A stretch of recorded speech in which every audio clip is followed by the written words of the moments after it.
I see you pierced, wounded for me.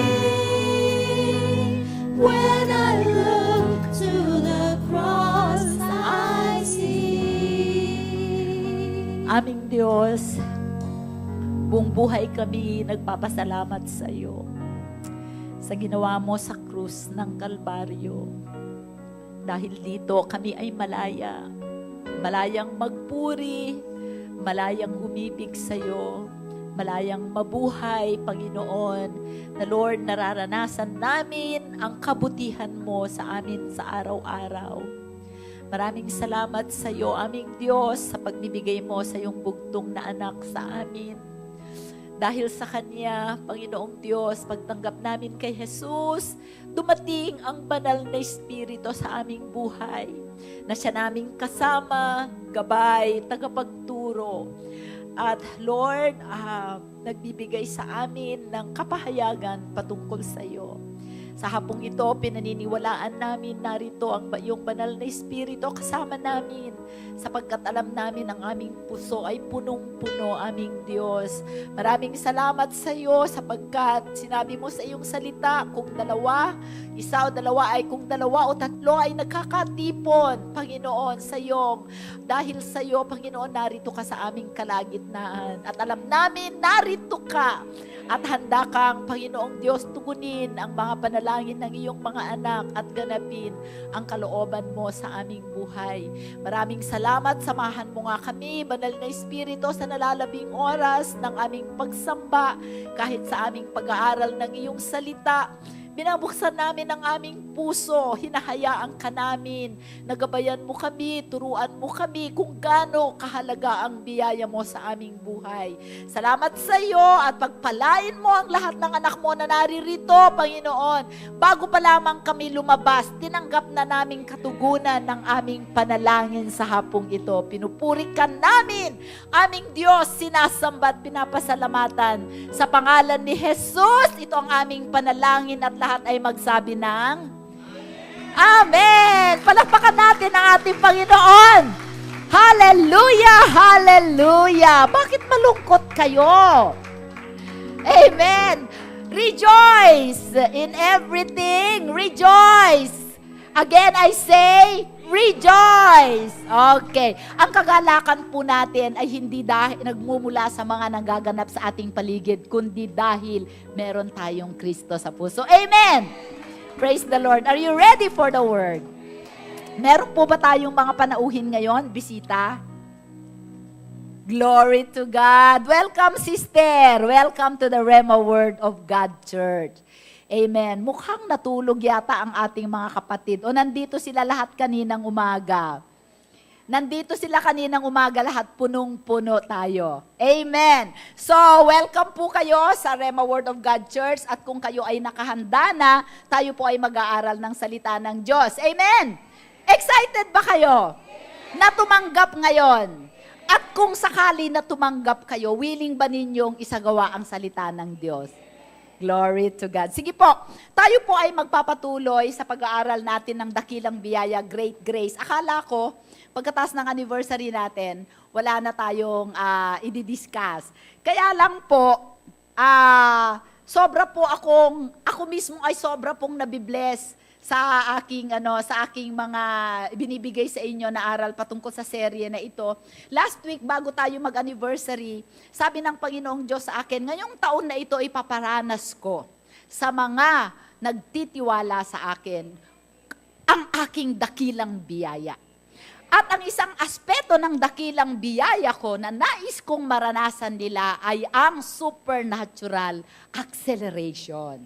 Kaya nga po ito ay nagbabubble sa aming puso. Palagi po namin itong sa prayer meeting, pinag-uusapan. Kasi sa ating mga kapatid din, ay nagkakaroon sila ng sa kanilang puso na may gagawin ang Diyos. Maa-accelerate tayo sa ating trabaho, maa-accelerate tayo sa ministry.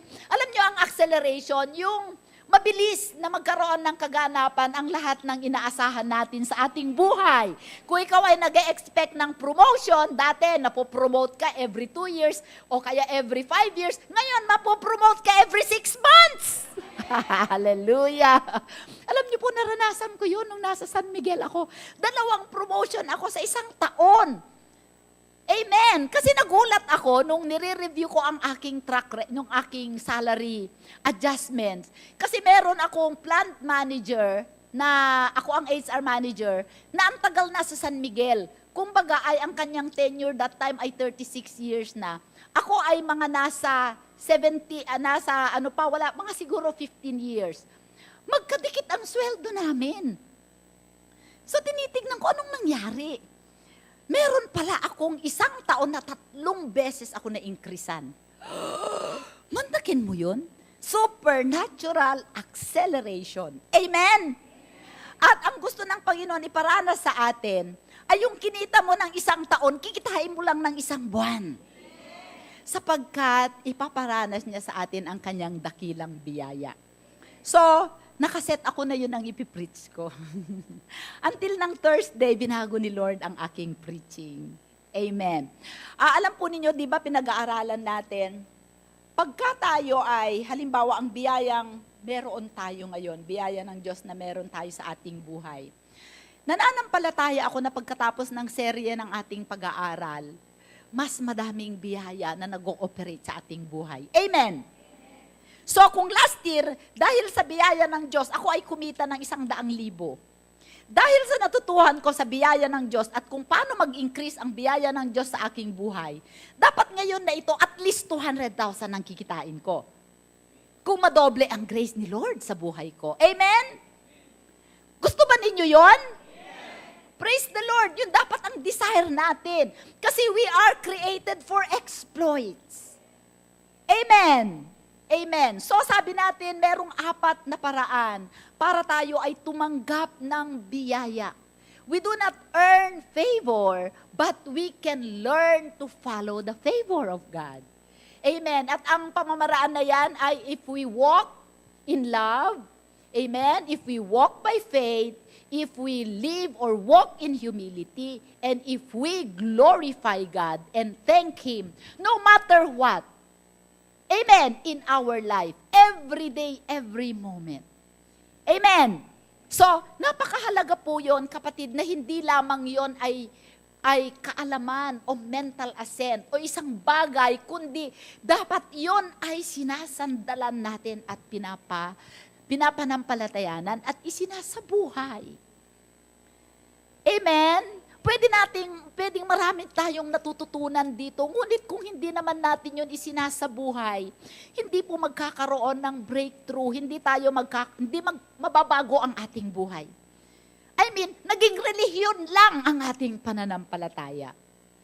Kaya nga sabi ni Pastor Willie, ni Bishop Willie, ang Diyos ever since from the beginning of time, nais niya na makidil sa atin, makirelate sa atin sa pamamagitan ng kanyang biyaya. Ngunit pinipili natin ang relihiyon. Gusto ng Panginoon na ibuhos lang niya ang pagpapala sa atin, pero pinipili natin ang performance rather than grace. Pinipili natin to labor instead of just resting and receiving from God. And I'm believing God na sa pamamagitan ng mga serye na ito, kapatid, magkaroon tayo ng renewal of mind and transformation sa ating buhay. Amen. Otherwise, useless yung mga pag-aaral natin, useless yung oras natin, at useless naman yung nauubusan ako ng boses. Ngunit hindi. Amen.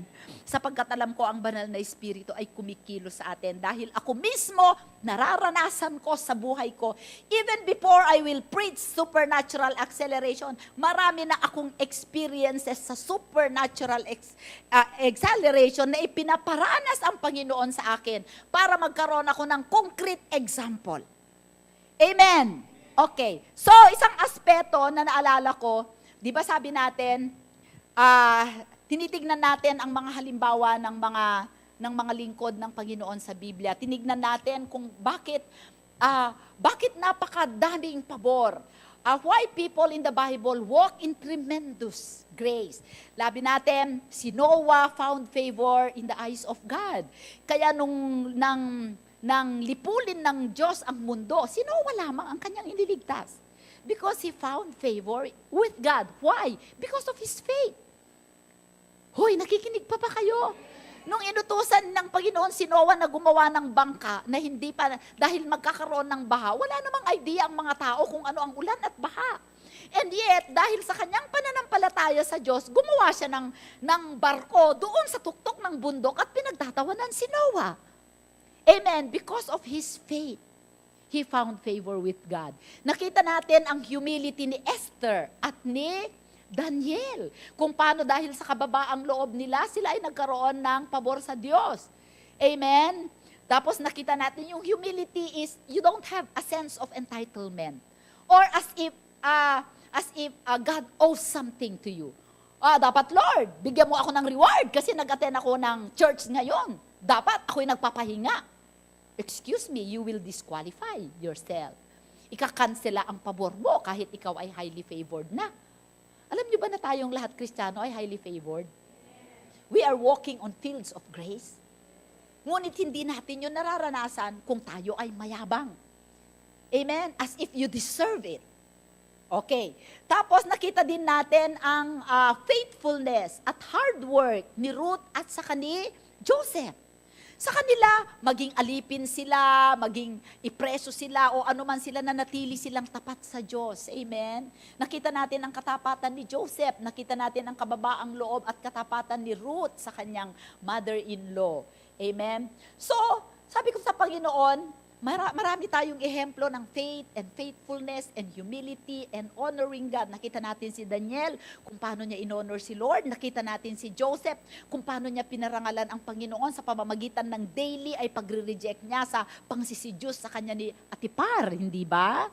So nakita natin. Pero ang parang hindi ko pa masyadong na-i-explain sa inyo ay kung paano tayo makaka-receive ng favor dahil sa ating pag-ibig sa Diyos. Amen. At sa hapong ito, nais kong talakayin natin ang halimbawa ni Haring David. Kilala ninyo si Haring David? Amen. Si Haring David ay tinawag ng banal na espiritu, a man after God's own heart. Alam ba ninyo kung bakit ang tawag kay Haring David is a man after God's own heart?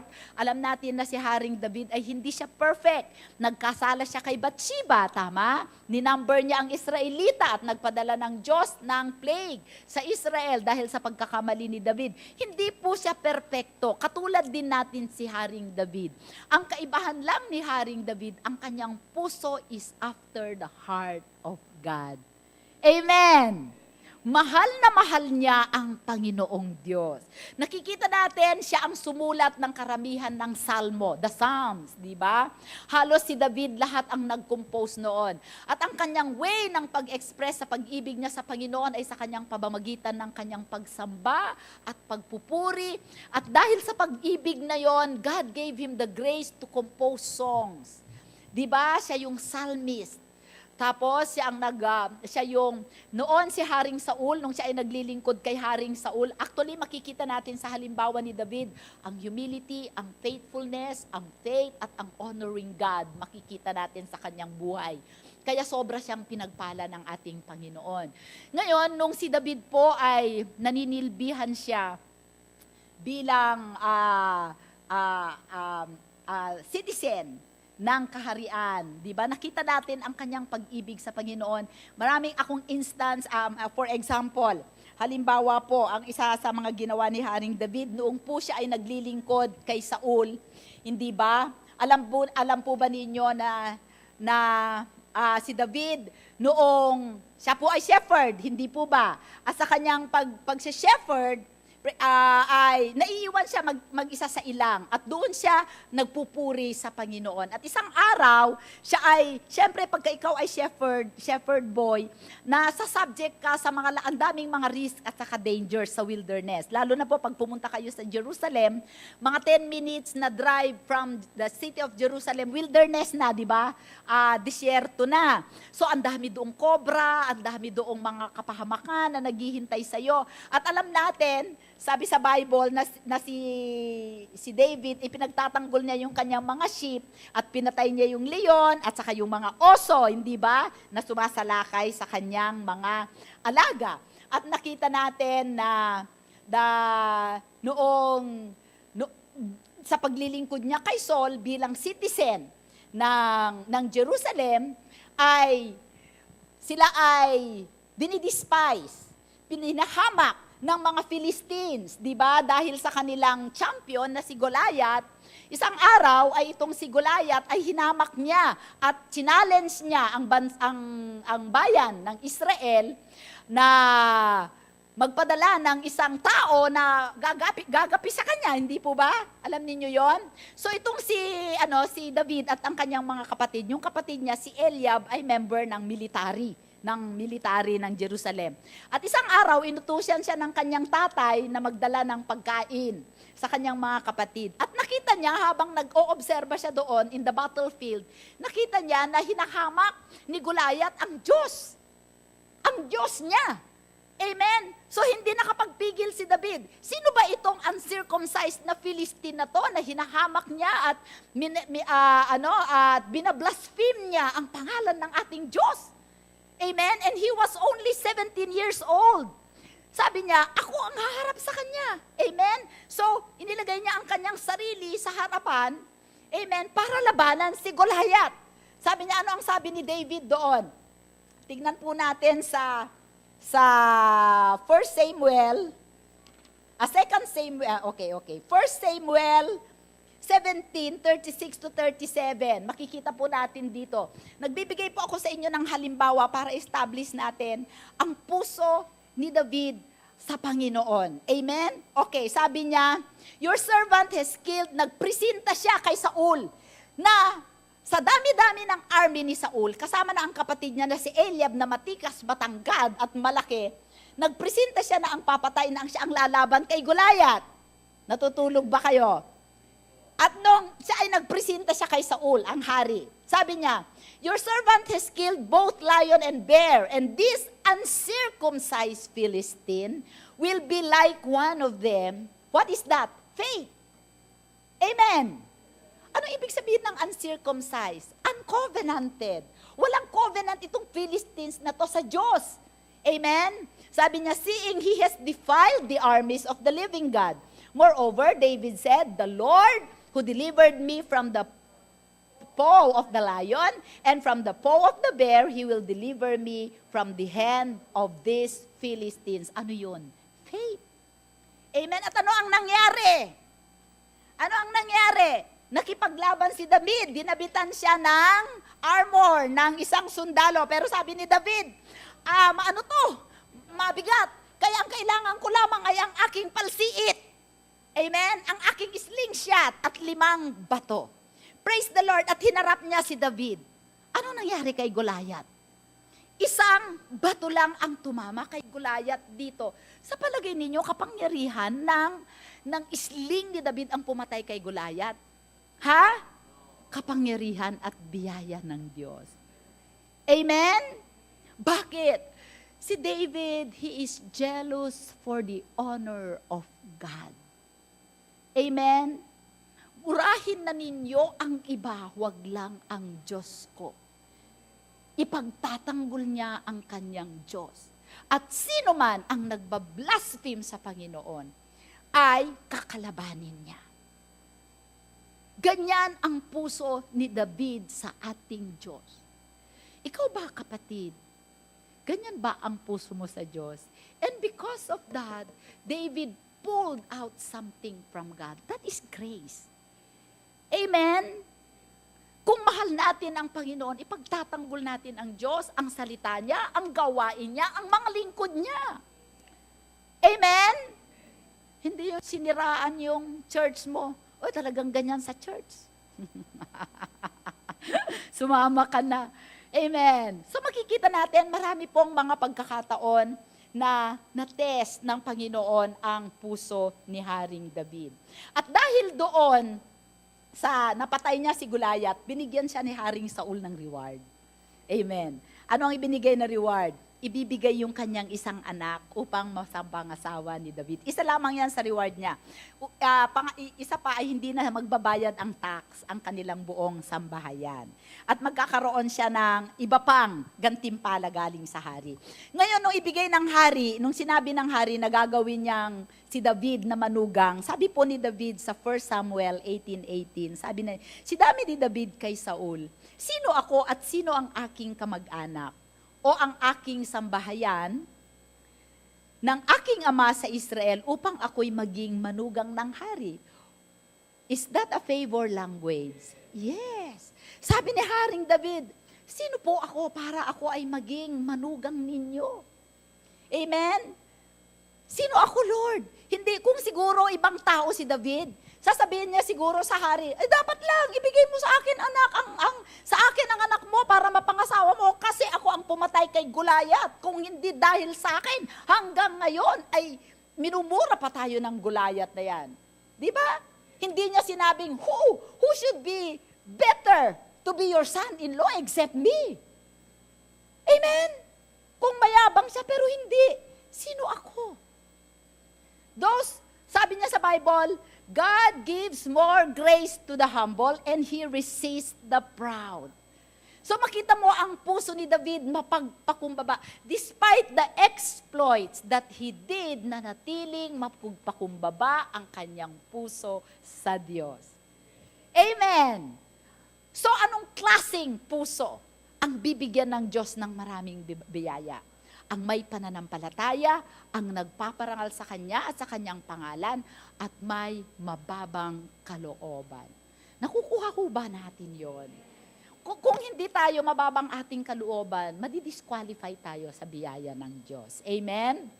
So, kaya tuloy, nung naghahanap ang ating Diyos ng kapalit ni Saul bilang hari, ano ang nasa puso ng ating Panginoon, si Haring David? At alam niyo po, makikita natin na mula nung kanyang kabataan, ang biyaya ng Panginoon ay nakay Haring David. Amen? Alam natin yan sapagkat pagka binasa po natin ang First Chronicles, binasa po natin ang history at ang mga ginawa ni Haring David, makikita po natin kung gaano ang kanyang pananampalataya, ang kanyang pagpaparangal, ang kanyang kababaang loob. Marami pong mga pagkakataon sa Bible, hindi ko na po pwedeng sa inyo, isa-isahin. Isa po ay nung kinuha siya, nung pumipili ng magikapalit ni Saul na hari, ang ating Panginoon. Inutusan po niya si Samuel na pumunta sa bahay ni Jesse, sapagkat sa sambahayan ni Jesse manggagaling ang hari. Okay? At iprinisent ni Jesse ang kanyang mga anak, 7 sa mga anak niyang lalaki. Sabi ni Saul, consecrate mo ang pamilya mo, pupunta ako diyan, ihanda mo ang iyong mga anak na mga lalaki at ina-anoint ko ang hari na susunod kay Saul. Prinisent niya lahat si Eliab, matikas, gwapo, malaki ang katawan, matangkad. Sabi ni Samuel, ito na siguro ang magiging hari, kaya i-anoint na niya, dala niya ang anointing oil. Anong sabi ng Panginoon kay Samuel? Sa 1 Samuel 16:7, but the Lord said to Samuel, do not look at his appearance or at his physical stature, because I have refused him. For the Lord does not see as man sees, for man looks at the outward appearance, but the Lord looks at the heart. Alam mo, minsan nang nabasa ko to, inisip ko, nalaman kaya ni Eliab that he was refused?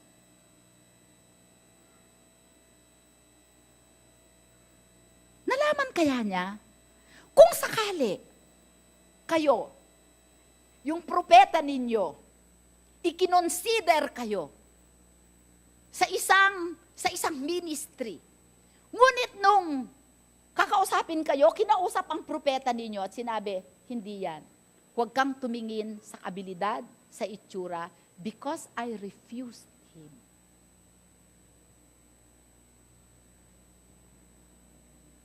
Sa palagay ba ninyo, meron dito sa atin, nire-refuse ni Lord or tinatanggap ni Lord? Why? Because God looks at the heart. napakahalaga ang ating puso sa Panginoon. Kahit na sa ating paglilingkod, sa ating pagbibigay, sa ating pagsamba, oftentimes people and Christians do not realize that their offerings are not accepted. That their service are not accepted because the Lord has refused them. Kaya nga minsan iniisip ko, Lord, na lamang kaya ni Eliab na nirefuse siya ni Lord? Na nirefuse mo siya. Diba? So, sa atin, katanungan ba yun sa atin? Dapat hindi. If we know how to guard our hearts, we will always be accepted. Amen. Alam mo, ang Panginoon ready na magbigay ng dakila, super biyaya sa atin. But God is testing our hearts. Yan ang gusto kong ipaabot sa inyo. Dahil sa church, nakakalungkot, maybe ako din minsan, there is this hypocrisy. Because we are so image conscious. Amen. Ingatan po natin ang ating puso. Kaya nga po, dun sa Acts 13:22-23, sa Acts 13, ito po ay account sinulat ni Apostol Pablo. Nang siya'y alisin niya, sino yung alisin niya? Si Saul. Nung alisin ng Diyos si Saul, si David ay ginawang hari nila. Sa kanyang patutuo ay sinabi niya tungkol sa kanya, natagpuan ko si David na anak ni Jesse, na isang lalaking kinalulugdan ng aking puso, sa nagagawa ng buong kalooban ko. Amen? So, nung balikan natin yung pag-aanoin, so, ipinakita si Eliab. Sabi ni Lord, hindi yan. Yung next na anak, hindi yan. Yung next na anak na lalaki, hindi. Yung next na anak na lalaki, hindi. Yung next na anak na lalaki, hindi. 7 lalaki, present ni Jesse. Sabi ng Panginoon, wala.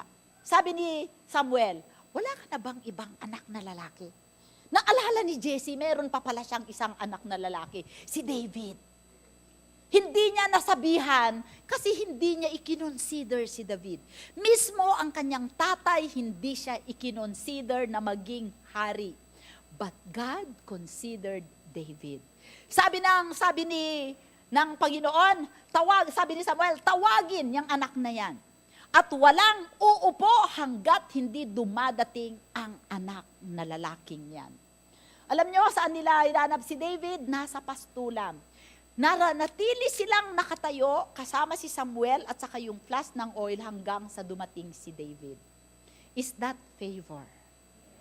Biruin mo, hintahin ka ng buong sambahayan mo kasama ang propeta. At ito na, dumadating si David. Pawis-pawis, nagbablas sa init at amoy tupa. At pagdating ni David, sabi ni Lord, he is the next king. Favor of God. Alam niyo po, si Haring David, he walked in tremendous favor because of his heart. God protected him. God preserved him. God lifted him up. God spoke to him. Sapagkat ang kanyang puso, hindi siya divided. Buo, perfect ang kanyang puso sa ating Diyos. Amen. Okay, so makita natin sa kanyang buhay, ito lamang po ay mga examples na masasabi ko sa inyo. Noong isa pang halimbawa na hindi ko makakalimutan sa buhay ni Haring David, noon pong ang Ark of the Covenant. Alam niyo ang Ark of the Covenant? Yung presensya, ang Ark of the Covenant po kasi, yun po ang presensya ng Panginoon. Simbolo yun ng presensya ng Panginoon. Yun po ay kinuha ng mga Philistines, di ba? At dinala nila sa bahay ni Obed, Edom, di ba? After 3 months na nandun yung Ark of the Presence of God, yumaman po si Obed Edom. Ngayon nakarating kay David yon. Actually kasi nung ililipat ni na David yon, hindi nila nailipat dahil nagkamali si Haring David ng pamamaraan ng paglipat. Isinakay niya yon sa karwahe, yung Ark of the Covenant, at nung nalubak, nahawakan ng mga priest. Siyempre, kung ahawakan mo yan, namatay yung mga priest na humawak kasi bawal hawakan yon.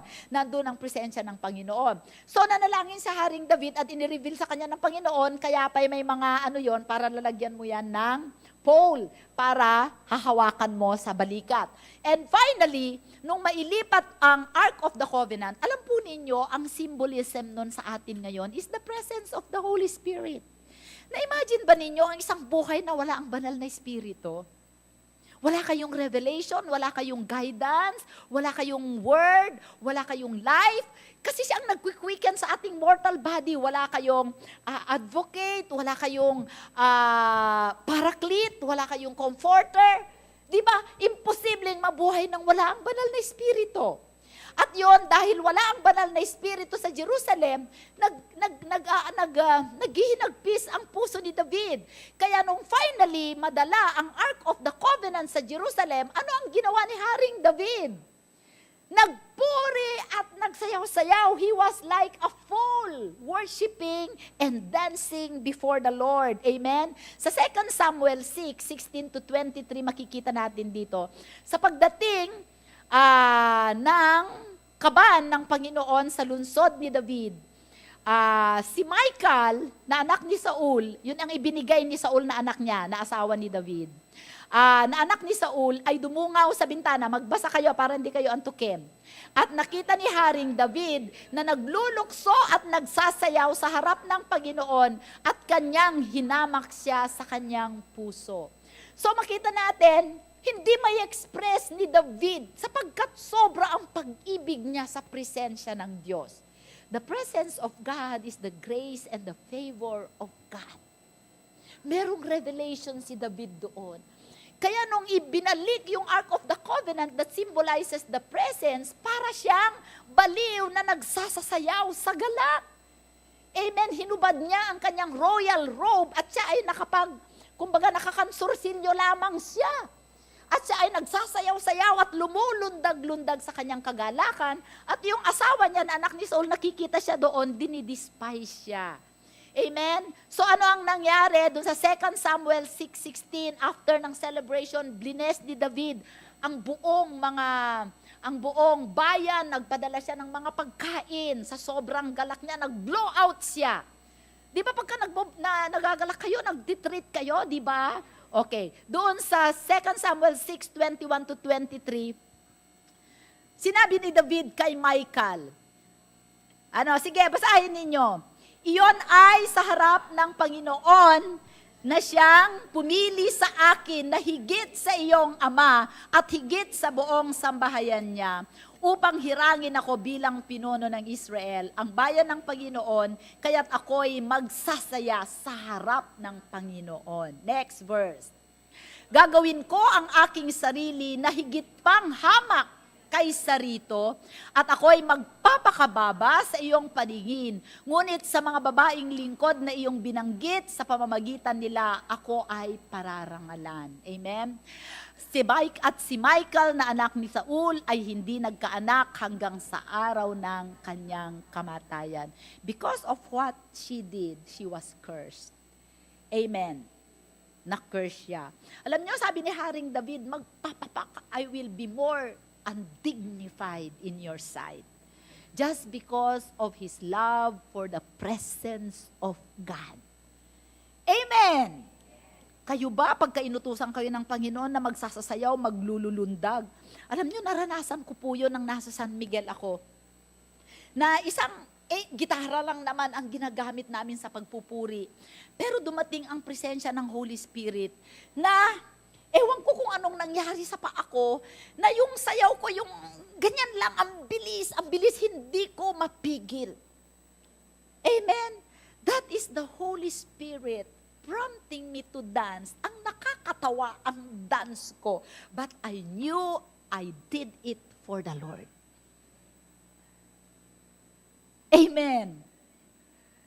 So makita natin kung gaano ang kababaang loob ni David at kung gaano niya pinapahalagahan ang presensya ng Diyos. Amen. Praise the Lord. Okay, so makikita natin na nung dinala yung Ark of the Covenant at nanatili Alam niyo po, nung wala ang Ark of the Covenant, mahirap ang buhay. Maganit ang buhay. Kung walang banal na espiritu sa sambahayan nyo, maganit ang buhay nyo.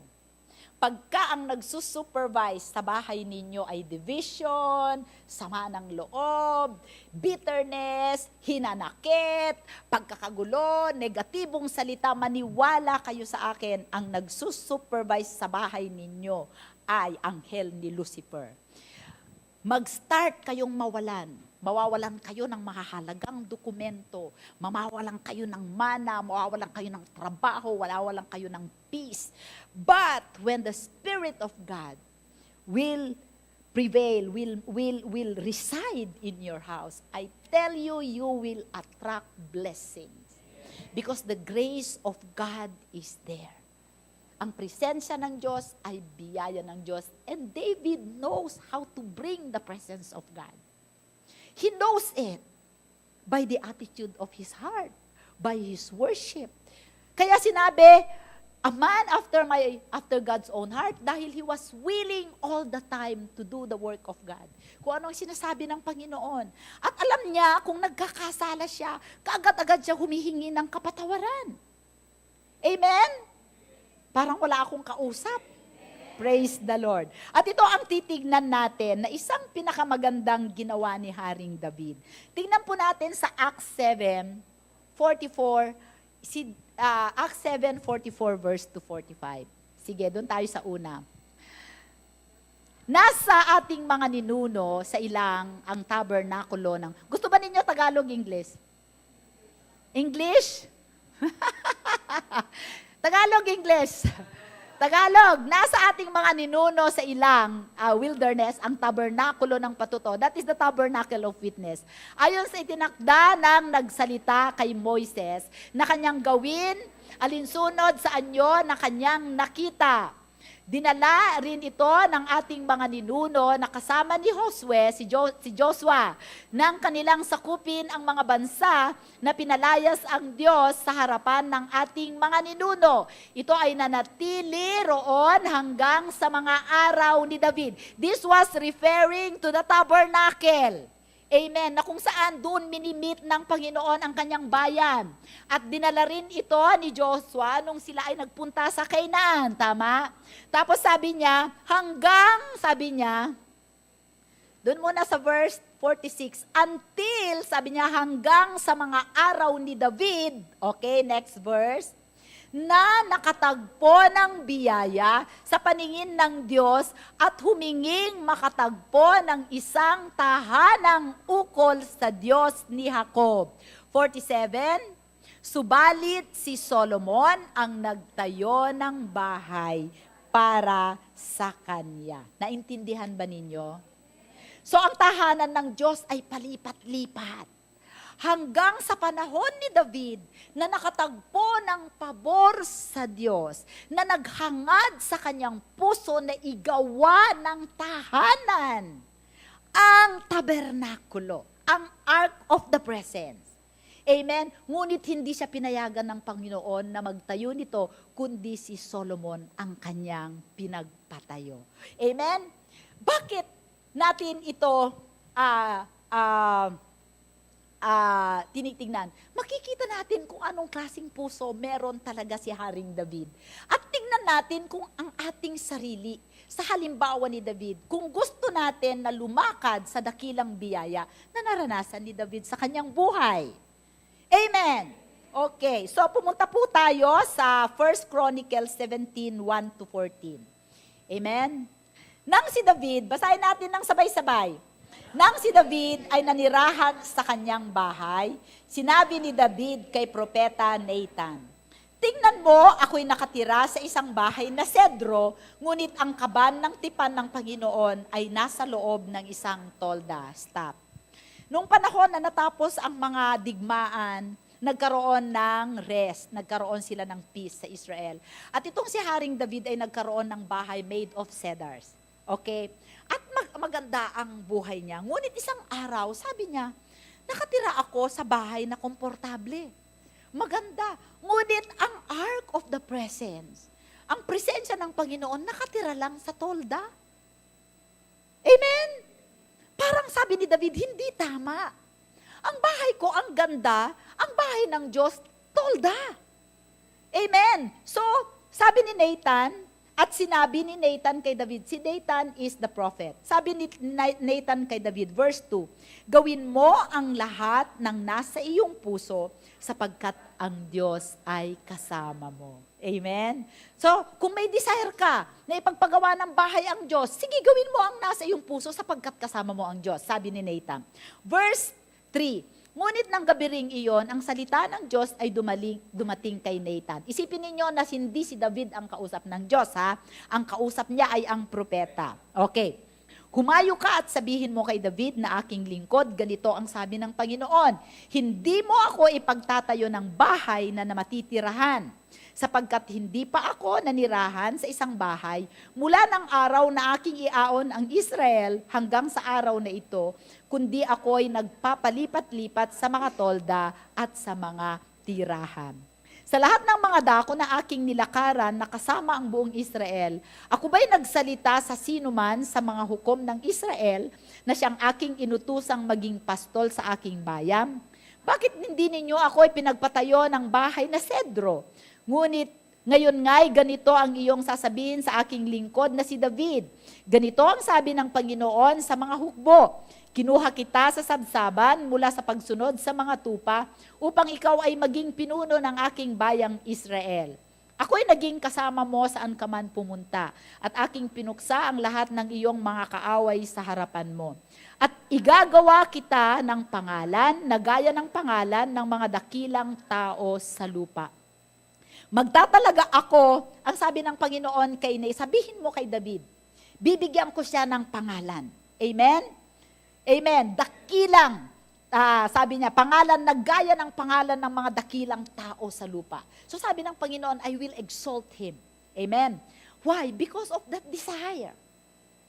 Dinesire lang niya, ninais lang niya sa puso niya na igawa ang bahay si Lord.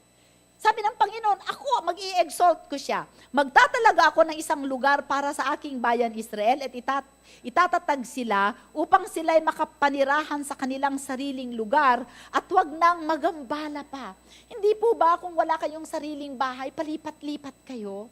Nag-uupa kayo ngayon, sisipain kayo ng may-ari, lilipat na naman kayo ng bahay. Tapos after so many years, itinaas ang upa, hindi na ninyo kaya, aalis na naman kayo. Hindi po ba nakakapagod yon? Sabi ng Panginoon, bibigyan ko kayo ng permanente ninyong bahay. Amen. Amen. Amen. Tanggapin ninyo yon. Dati ang church natin, palipat-lipat, umuupa tayo sa Pandakan, sinisigil tayo ng 88,000 a month. Sa kanila na napupunta ang tithes and offerings. Lumipat galing tayo dito sa sa Nasida. Imagine mo yon, tuwing Sunday, dadalhin natin ang mga equipment natin, i-install natin doon, aalisin na naman natin, install na naman natin, biyahin na naman, nasisira ang mga gamit natin. Wala tayong rest. But praise the Lord, God gave us a house. Hindi tayo, walang landlady na magpapalaya sa atin dito. Amen? This is our house. We are secure. We can enjoy. God can give you your house. God can give you your car. God can give you your own business. Amen? Okay, makita natin dito. Sabi niya, magtatalaga ako ng lugar para sa iyo. Marikina ang lugar na itinalaga ko sa iyo. Hindi nyo Manila. Amen. Hallelujah. Okay, verse 10. Mula sa panahon na nagtalaga ako ng mga hukom upang mamuno sa aking bayang Israel at ang aking pasusukuin ang lahat ninyong mga kaaway. Sa English, I will subdue all your enemies. They will not prevail against you. Amen. I will subdue your competition. Kung ikaw ay may beauty parlor, yung beauty parlor mo ang mamamayagpag. Hallelujah. Amen. Bukod dito, ipinapahayag ko sa iyo na ipagtatayo ka ng Panginoon ng isang bahay. Wow! Sabi ni David, gusto kong ipagpatayo ang Diyos ng bahay. Sabihin mo kay David, ako ang magpapatayo ng bahay niya. Woo! Isipin ninyo kung bakit kayo hindi nagkakabahay. Baka hindi pangunahin sa puso ninyo ang bahay ng Diyos. Baka. Amen! Kapag ang iyong mga araw ay naganap na upang ikaw ay humayo, upang makasama ang iyong mga ninuno, pag sabi nito, pag ikaw ay mamamatay na, in simple Tagalog, ibabangon ko ang iyong binhi pagkamatay mo. Isa sa iyong mga sariling mga anak at aking itatatag ang kanyang kaharian. This is Solomon. Amen? At itinatag ng Diyos, ipagtatayo niya ako ng isang bahay. Siya, yung anak mo, ang magtatayo sa akin ng bahay ko. Amen? At itatatag ko ang kanyang trono magpakailanman. Ako'y magiging kanyang ama at siya'y magiging aking anak. At hindi ko aalisin ang aking tapat na pag-ibig sa kanya. Glory! Gaya ng aking pagkakuha doon sa nauna sa iyo kay Saul. Kundi ilalagay ko siya sa aking bahay at sa aking kaharian magpakailanman. Amen. At ang kanyang trono ay matatatag magpakailanman. Sabi ni Lord kay David, sabihin mo, Nathan, kay David, you desire to build me a house? I tell you, I will build your house. You will not build my house. Your child will build my house. Bakit? Sabi po sa 1 Chronicles 28:3. Ang reason kung bakit ayaw ng Panginoon si David ang magtayo ng kanyang bahay, ngunit sinabi ng Diyos sa akin, sabi ni David, hindi ka magtatayo ng bahay para sa aking pangalan sapagkat ikaw ay isang mandirigma at nagpadanak ng dugo. God's holiness requires that David should not build his house. Amen? Alam nyo, ang Panginoong Diyos,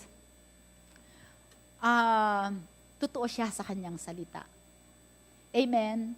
Kung pananampalatayanan mo. Kapatid, napakahalaga na kung ikaw ay magmamahal sa Diyos, itatatag niya, hindi lamang ang istruktura, hindi lamang itong physical na structure na ito ng bahay, kundi itatatag niya ang sambahayan mo. Your house, your name, kumbaga ang talatad family, amen, will be blessed forever.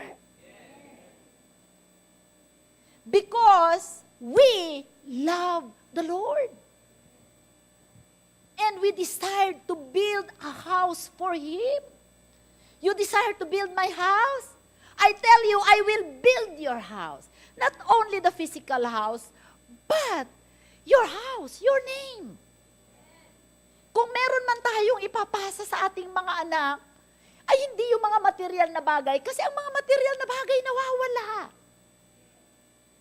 Amen? But your legacy, your name, your grace, your anointing, it will live forever. Kaya nga sabi ni Haring David sa Psalm 37, verse 26 ba yun? 25. Sige nga, tignan mo nga. Mga kapatid, kung meron tayong ipapamana sa ating mga anak, ay yung makitaan nila tayo na iniibig natin ang Diyos. Sapagkat yun ang magdadala ng malaking biyaya sa atin. Kaya sabi ni Haring David, I have been young, and now I am old.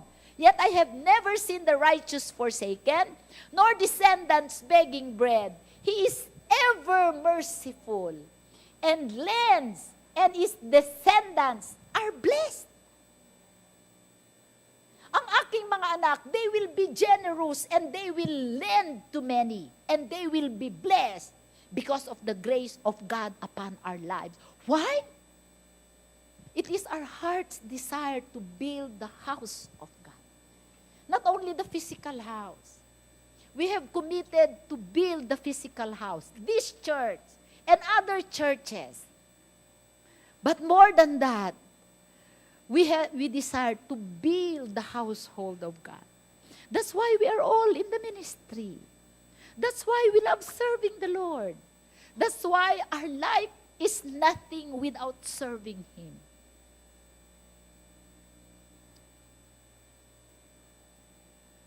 My children, they build their houses without spending anything. Si Blanca, nagpatayo ng ganong kalaking bahay nang walang ginastos kahit 5.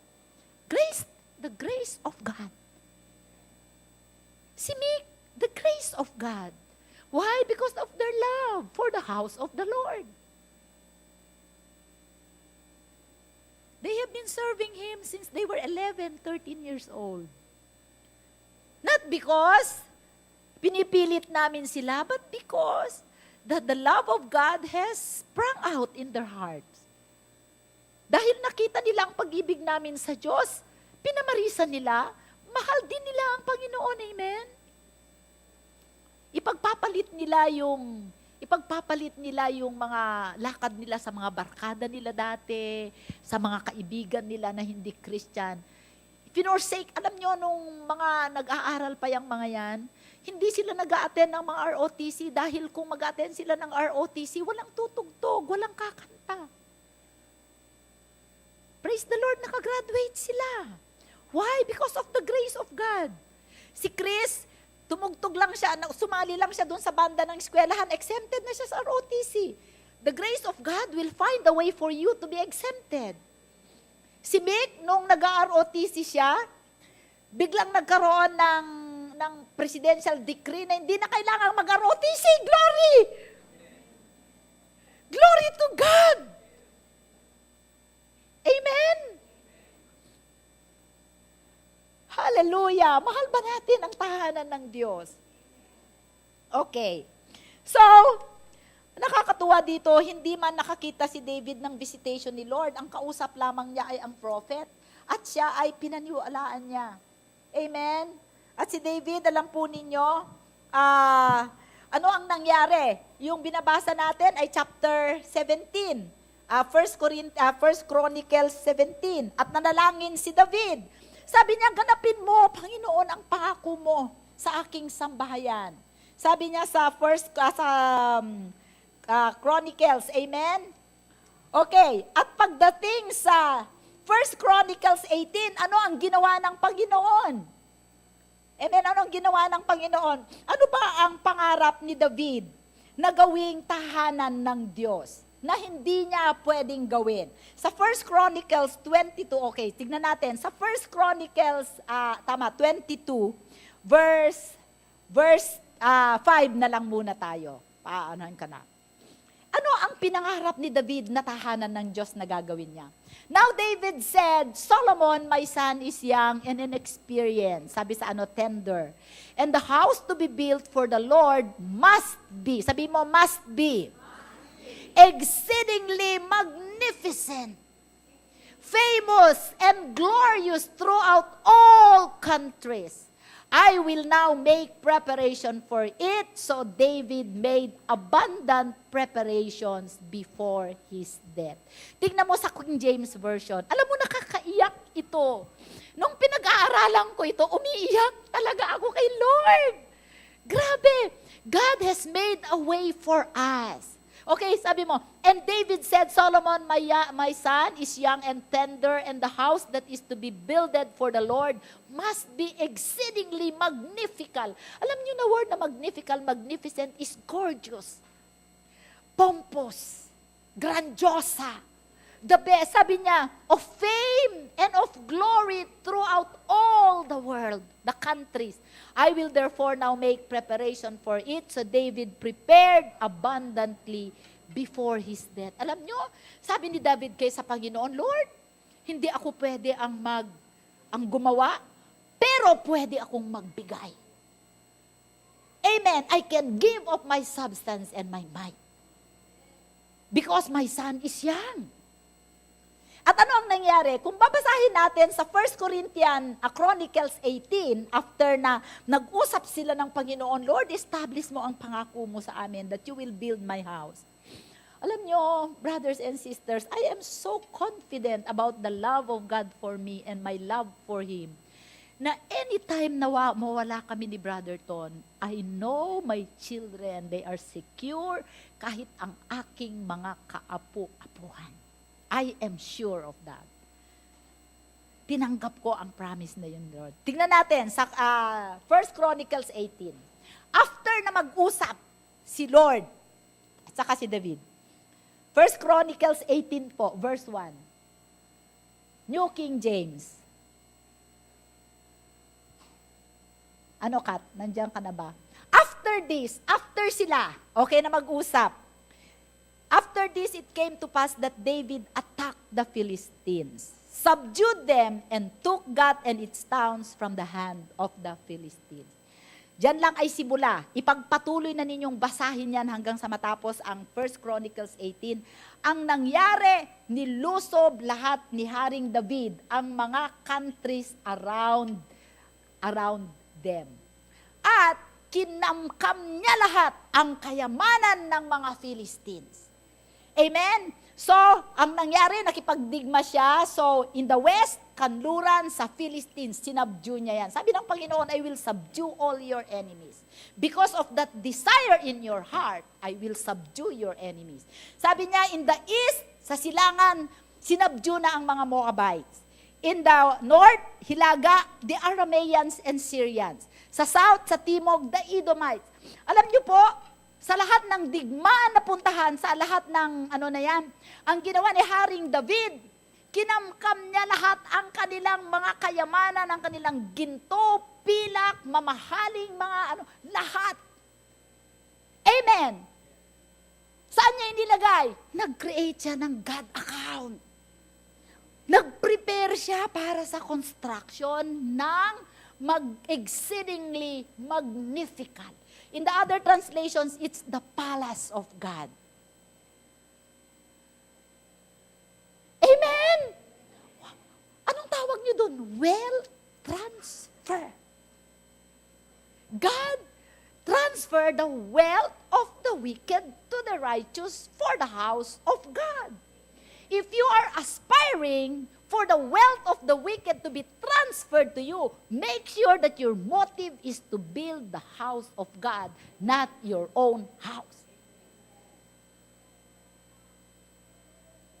Parang kung sa kapanahunan natin, inilipat ni Lord ang bank account ng mga kaaway mo. Nilagay niya sa bank account mo, tapos itong si David naman, naglagay siya ng God account. Ito ay gagamitin natin para sa construction. No wonder. Alam niyo po, para sa mga lingkod at anak ng Diyos, na mahal natin ang Panginoon at ang kanyang tahanan, hindi pwede tayong maghihirap.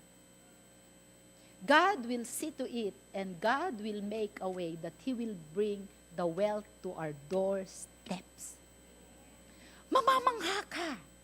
Mamamangha ka sa gagawin ni Lord. Kami ni Brother Ton, namamangha kami sa tunay na totoo lang. Amen. Sabi namin kay Lord, Lord, wherever you bring us in our business, we will build your house. Alam niyo, nagpe-pray ako ng mga lingkod ng Panginoon na papayag humayo. Sa Rial, sa San Jose, sa Isabela, kung saan tayo dalhin ng Panginoon, meron siyang bahay na itatayo. At ano ang nangyari? So, sa 1 Chronicles 29, basahin po natin.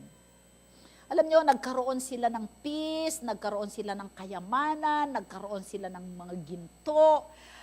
Amen? Pagkatapos, tignan natin. Sa 1 Chronicles 29, verse 1 to 9, basahin natin. Ito ay nagsalita si Haring, malapit nang mamatay si Haring David dito at kinausap niya ang assembly ng buong Israel. Magbasa po tayo ng Biblia, ha?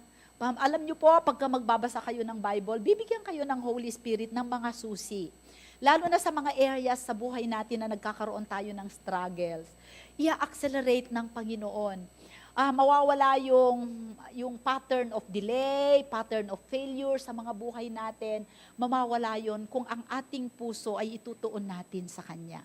Sa kanyang bahay, sa kanyang kaharian, sa kanyang katawan, sa iglesia. Sabi niya, sinabi ni Haring David, 29 verse 1 to 9, samahan niyo ako sa pagbasa. Marunong ba kayo magbasa? Sinabi ni Haring David sa buong kapulungan, si Solomon na aking anak, na siya lamang pinili ng Diyos, ay bata pa at walang sapat na karanasan. At ang gawain ay malaki. Tama? Ang gawain sa kaharian kahit hanggang ngayon ay malaki. So, kailangan natin ng maraming tutulong. Amen. Kasama ka ba? You have to make sure. Sapagkat ang templo ay hindi sa tao, kundi para sa Panginoong Diyos. Kaya't ako'y naghahanda ng abot ng aking makakaya para sa bahay ng aking Diyos, ng ginto para sa mga bagay na ginto, pilak sa mga bagay na pilak, tanso para sa mga bagay na tanso, bakal para sa mga bagay na bakal, kahoy para sa mga bagay na kahoy. Bukod sa napakaraming batong onyx, mga batong pangkalupkop, mga batong panggayak, batong ang sari-saring kulay, at ang lahat ng uri ng mahahalagang bato at mga batong marmol. Grabe! Grabe! Palas! Okay? Bukod dito, bilang karagdagan sa lahat ng aking ibinigay para sa bahay ng aking Diyos, may pag-aari akong ginto at pilak, at dahil sa aking pagmamalasakit, sabi mo, dahil sa aking pagmamalasakit sa bahay ng aking Diyos, ibinibigay ko ito sa banal na bahay. 3,000 talentong ginto mula sa Ophir at 7,000 talentong dalisay na pilak upang ibalot sa mga dingding ng gusali, ginto na ukol sa mga bagay na ginto at pilak ukol sa mga bagay na pilak, at sa lahat ng sari-saring gawain ang gagawin ng mga kamay ng mga manggagawa. Sino ngayon ang naghahandog ng kusa upang italaga ang sarili sa Panginoon sa araw na ito?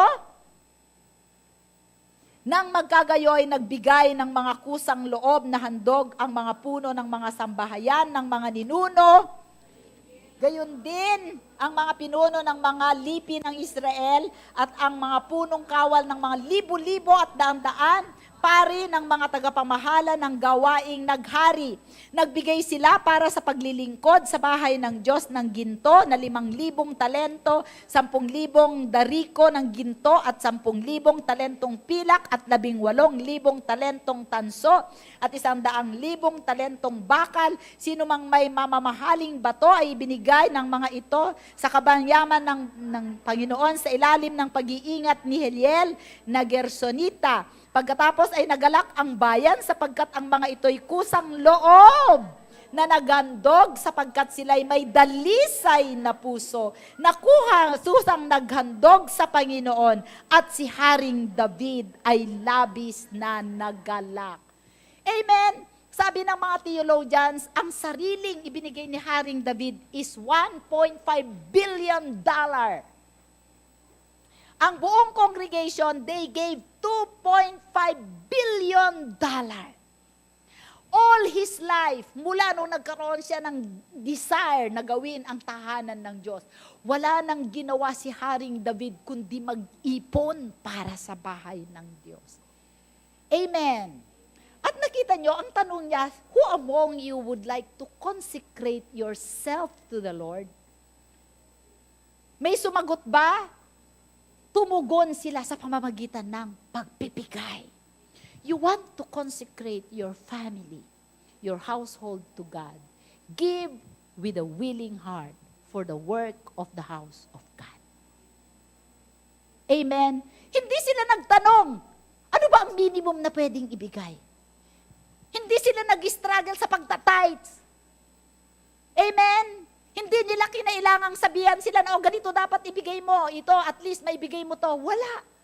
Out of the abundance of their heart, they gave to the house of the Lord. Amen? Hindi katulad natin ngayon. Ano ba ang minimum? Ay, ika po, less tax ba yun? Dapat ba ibabawas ko ang tax? Mahal mo ba ang Diyos? Diba, there is a relationship between loving, giving, and grace. When you love, you freely give. Amen? So, pagka hindi tayo nagbibigay ng malugod at cheerfully, meaning to say, buong kagalakan sa ating puso, ang ating handog ay hindi katanggap-tanggap, walang bunga. Amen po ba? Nakakalungkot kasi dito sa iglesia, sa biyaya ng Panginoon, alam niyo po, may mga iglesia na dati pagka magbibigay sila sa Panginoon, kailangan ibigay ninyo ang inyong ikapo. Dahil pagka hindi nyo ibigay ang ikapo nyo, susumpain yung naiwan. Mali yun. Pagka hindi ka nagbigay ng ikapo mo, meron kang sumpa, Malakay 3:10. Wala na yun sa atin. Wala nang curse sa mga Kristiyano. Amen? We are the blessed of God. We are not cursed. Kahit hindi mo ibigay yung ikapo mo, hindi ka susumpain ng Diyos. Sapagkat pinagpala ka, kaya ka nagbibigay dahil pinagpala ka. Ang hindi pinagpala, hindi marunong magbigay. At yung mga ibang Kristiyano, nung nalaman nila na, hindi na pala ako kinikurs dati, nagbibigay pala, kaya pala nagbibigay, natatakot sa sumpa. Nung sinabi ng may pastor na nagsabi na, hindi ka isusumpa kahit hindi ka magbigay. Amen? Wala nang nagbigay sa church. Ang nangyari, hindi na sila nakabayad ng upa. Anong nangyari? Pinalayas sila. Wala na silang church. Pero kung ang mga tao mahal nila ang Panginoon, mahal nila ang bahay ng Panginoon, at mahal nila ang gawain ng Panginoon, kahit hindi mo sila sabihang magbigay, magbibigay sila with a willing heart. Amen po? At dahil doon, grabe ang biyaya ng Diyos sa buhay ni David. Alam niyo po, tayo na mga Kristiyano, minsan, ito ba ang minimum? Hindi na uso ngayon ang tithing. Meron tayong espiritu ng fear. Every time na magbibigay tayo, ayokong magbigay kasi baka maubusan ako ng pera, ito na lang ang pera ko. Sabihin ng iba, wala naman akong iba, I don't have as much. God is not asking you to give much. Give out of the abundance of your heart. Hindi yung pera mo, kundi yung puso mo. Gaano mo ba kamahal ang Diyos? Amen? Yung iba naman, ano bang minimum? Ano ba ang computation ng ikapo? Aalisin ba ang tax o hindi? Ba't ka naghahanap ng minimum? Huwag ka nang magbigay. Amen? At yung iba naman, merong reservation. Meron lagi reservation. Okay naman, kasi kaya naman nila yun. Mayaman naman ang church. Hindi na baling hindi ako magbigay. Alam mo ang sabi ng Panginoon sa Matthew 6, upon this rock, the revelation of who Jesus is. Remember that David is a type of Jesus. Upon the revelation of who Jesus is, I will build my church and the gates of hell shall not prevail against it. Fear is the work of hell and the work of the enemy. Amen. Kung ikaw ay natatakot magbigay, magkahanap ang Diyos nang walang takot magbigay, magbibigay out of love, at yon ang kanyang pagpapalain. At hindi ka hihintayin ng Panginoon na magbigay upang lumago ang kanyang iglesia. Ang nangyari, winave mo yung dapat pagpapala na meron ka. Amen po. Alam niyo po, itong sa area ng pagbibigay, ito ang napakahirap matutunan ng mga Kristiyano. Laging nag-hold back. Alam niyo yung espiritu ni Sapphira at saka si Ananias, nung ibinenta nila, nangako sila sa Panginoon, kay Apostol Pedro na, pagka naibenta namin itong ari-arian namin, ibibigay namin lahat sa church. Nung naibenta nila, meron silang hinold back. Yung espiritu na yan nag-ooperate sa church ngayon. At anong nangyari sa kanila? Namatay sila. Sa church, namatay silang dalawa. Nauna yung lalaki, sumunod yung babae. Basahin ninyo sa Acts 5. Does it mean today, na pagka meron kang espiritu na nag-hold back ka, mamamatay ka, you will not die physically. God loves you. We are under the dispensation of grace. But brothers and sisters, your harvest will die. Wala kang aanihin. Magiging inutil ang mind mo, wala kang wisdom. Alam niyo po ba, nung kami ay nag-invest kami unwisely sa Multitel, na 4 na milyon ang nawala sa amin ni Brother Ton. Isang gabi lang akong umiyak noon, kasi imagine mo naman that time, 4 million ang naano sa amin. Pero alam mo, may word sa akin ang Panginoon. I am able. Sabi niya, God is a God of justice. There is a day of recompense.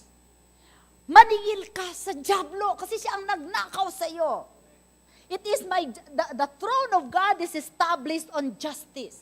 Whatever the devil stole from you, you have to claim it from the devil. Because if you will not claim it, sa susunod, Sa susunod, nanakawan ka na naman ng dyablo. But if you keep on claiming, di ba sabi sa Bible, pag ninakawan ka ng dyablo, hingan mo siya ng 7 beses, 7-fold na bayad. If you keep on doing that, later on, hindi ka na nanakawan ng dyablo. Why? Because you are too expensive to deal with. Amen? Nakukuha ninyo ako? Alam mo, sa Bible, nandito ang alam niyo kapatid, hindi kayo magbigay. You will not fall dead right now, but mawawalan kayo ng idea. Hindi dadaloy ang revelation ni Lord sa buhay niyo. Lahat closed door sa inyo, walang opportunity. Amen?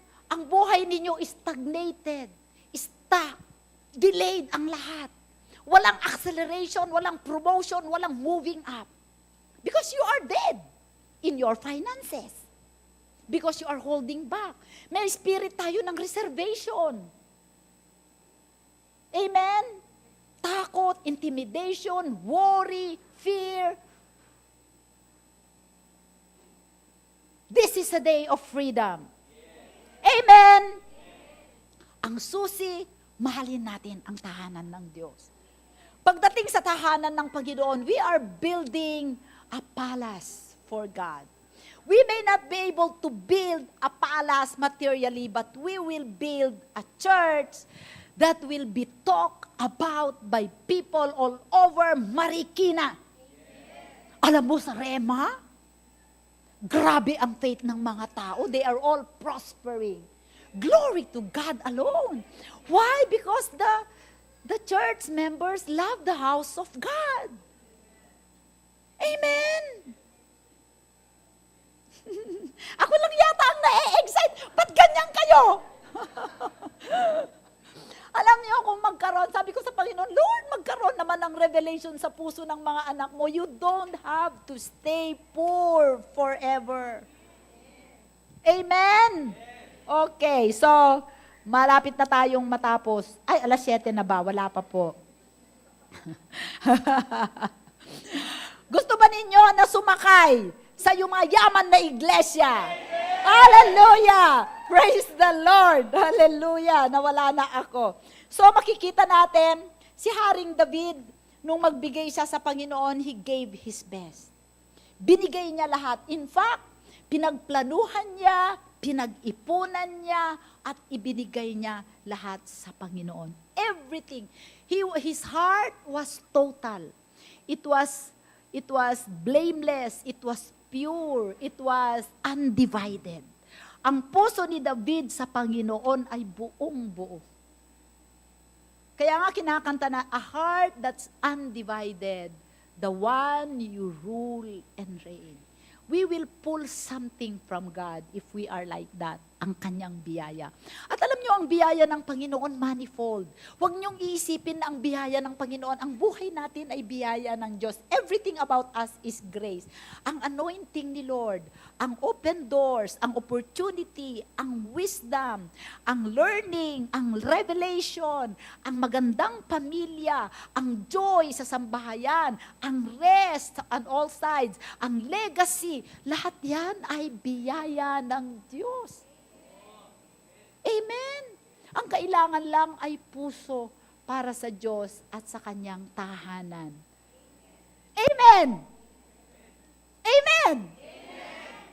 Nais ko na magbago ang ating attitude.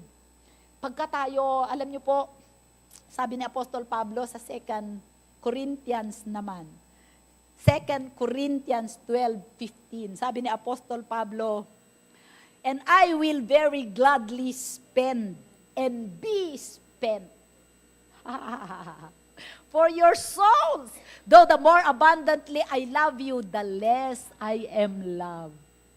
Minsan ganyan ang damdamin ng Panginoon sa atin. The more na iniibig niya tayo, the less na iniibig natin siya. The more na i-pour out niya sa atin ang blessings niya, the less na hindi tayo nagpapakita sa kanya. Ilang beses kong naranasan yan nung nasa San Miguel ako. pupunta sa church kasi alam nila ako ang HR manager. Maaawa naman ako, bibigyan ko sila ng trabaho, ipapakiusap ko sila sa presidente ng San Miguel, gawin silang regular. Nung na-regular, nawala. Nagkasakit, ipagpe-pray mo, gumaling, tutulungan mong makapagpagamot nung gumaling, nawala. Magpe-pray ng bahay, magpe-pray ng anak, nung binigyan ng bahay, nung binigyan ng anak, binabantayan na yung bahay, binabantayan na yung anak, hindi mo na makita sa tahanan ng Diyos. Totoo ba ang sinasabi ko? Diba sa puso ng isang pastor nakakalungkot?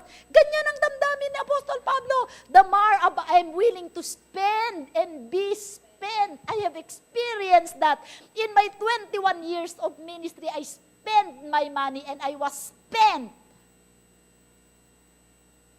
And the more I abundantly love you, the less I am loved. Alam niyo po, it's one thing for God to love us. Halimbawa, kanina nga sinasabi ko, kami na mga magulang, mahal na mahal namin ang mga anak namin at mga apo namin.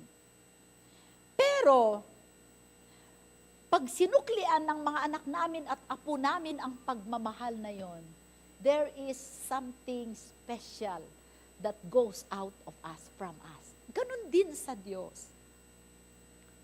Amen? Amen ba? Pag nire-reciprocate natin ang pagmamahal ng Panginoon, God, we are pulling out something from God. And that is His grace. Gusto ba ninyo yon? Sasabihin ng Panginoon, power has gone out of me. Because of your love. Because of your wholeheartedness. Because of your willingness to spend and be spent. Para sa Panginoon. And God will never fail. Kaya mo, ang challenge ko po sa inyo, huwag tayong magsayang ng oras. Revelations 3:16, huwag tayong maging lukewarm sa ating paglilingkod sa Panginoon, sa ating pagbibigay, sa ating pakikipag-involve sa ministry. Sabi niya, kaya dahil ikaw ay malahininga or maligamgam, mayan, at hindi mainit o malamig man, ay isusuka kita mula sa aking bibig. Gusto ba ninyong isuka kayo ng Panginoon? Amen? Kaya kapatid, kung magbibigay tayo, magbigay tayong todo. Kung maglilingkod tayo ng buong puso. Amen?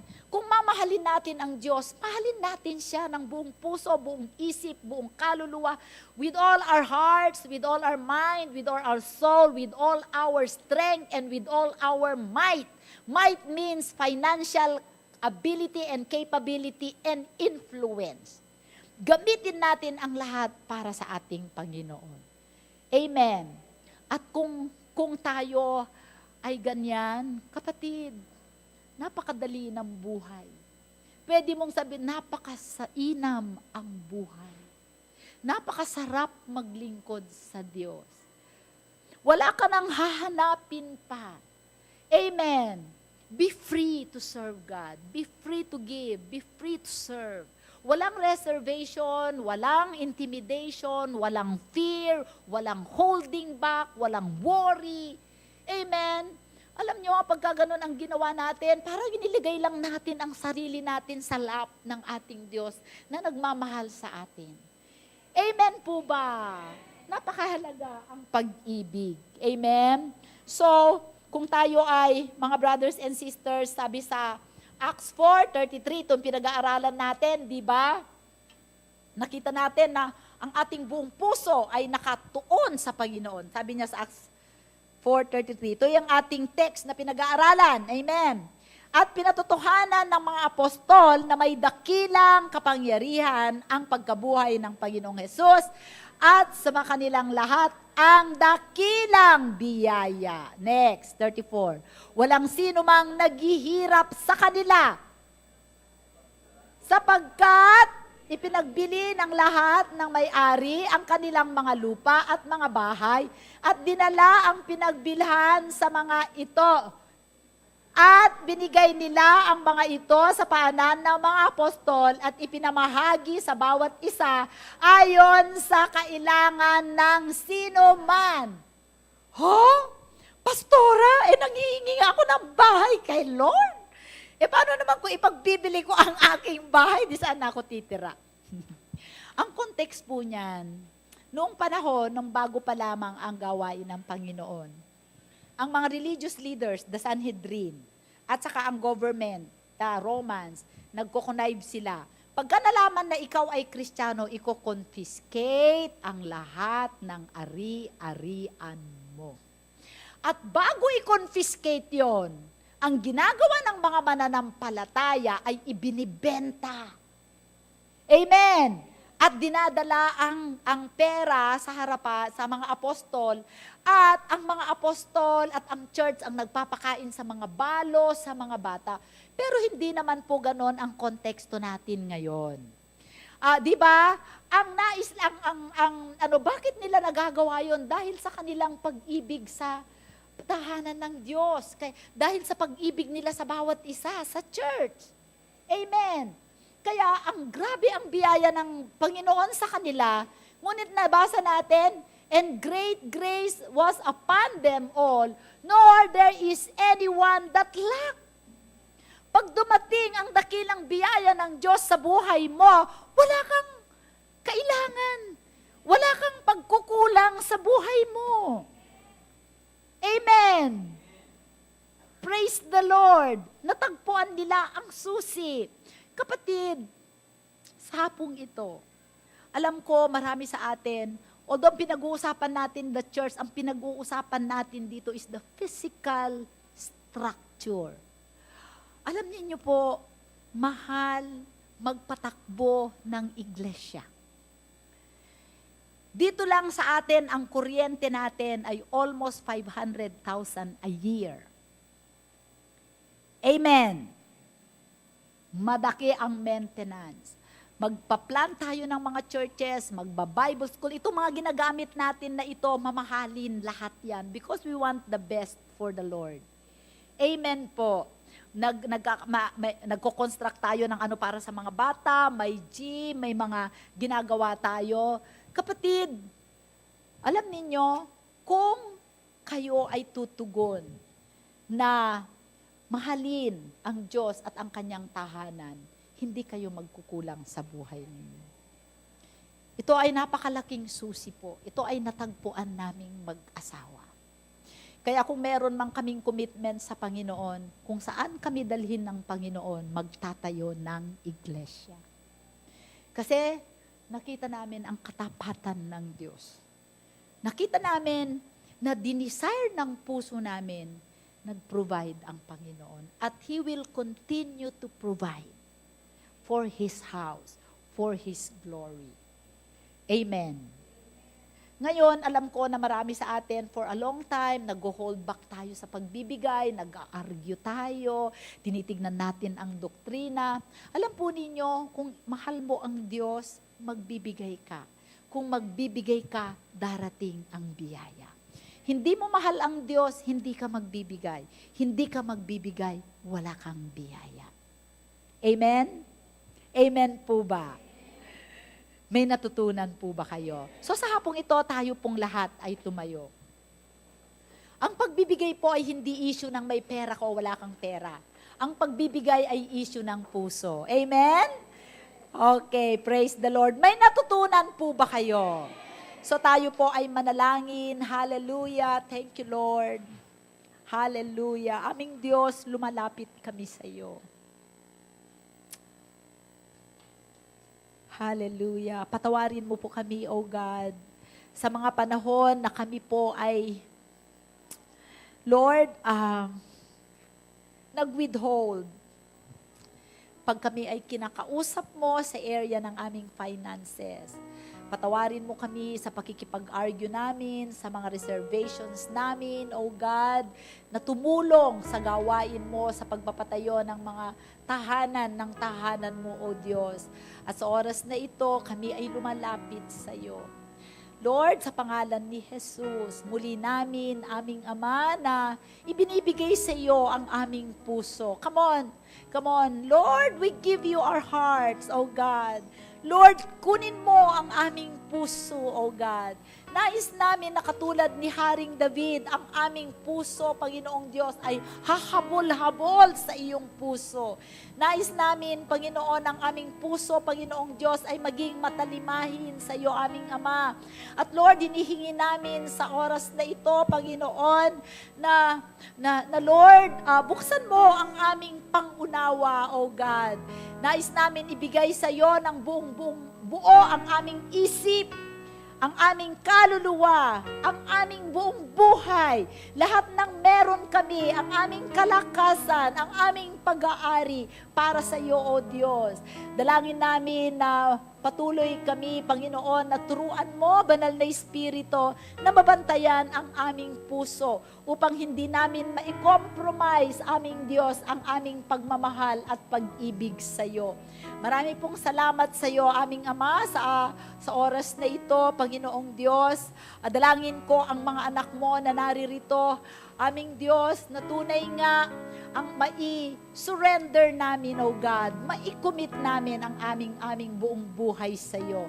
Marami pong salamat sa pangako mo na kung i-desire namin sa aming puso na pagpalain ang tahanan mo at itayo ang tahanan mo. Aming Diyos, tinatanggap namin ang pangako mo na ikaw ang magtatayo ng aming bahay, ng aming sambahayan, at ikaw ang magpapatatag sa aming pamilya at sa mga henerasyon at sa aming saling lahi. Marami pong salamat sa iyo, O Diyos. Salamat po sa iyong Banal na Espiritu na malayang kumausap sa bawat isa sa amin. Ito ang aming dalangin at ang lahat ay magsabi ng Amen. Praise the Lord. Tayo po